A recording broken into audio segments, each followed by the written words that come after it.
కూటమి ప్రభుత్వం అధికారంలోకి వచ్చిన తర్వాత ఆలయాల అభివృద్ధికి కోట్లాది రూపాయలు కేటాయించామని మంత్రి డోలా శ్రీ బాల వీరాంజనేయ స్వామి అన్నారు.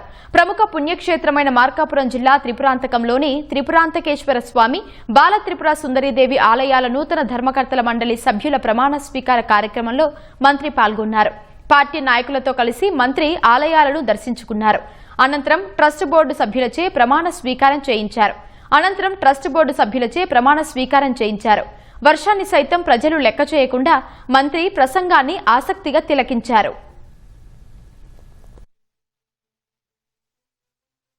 మన ప్రభుత్వం వచ్చిన తర్వాత దేవాలయాల అభివృద్ధికి వందలాది కోట్ల రూపాయలు కేటాయించింది.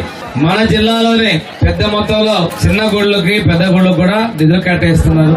మన లౌకిక ప్రభుత్వం అన్ని మతాల్ని గౌరవిస్తూ మత విశ్వాసాలని కాపాడుకుంటూ ముందుకెళ్తాం. ఈ ప్రభుత్వం ప్రజా సంక్షేమానికి అభివృద్ధి కట్టుబడి తెలియజేసుకుంటూ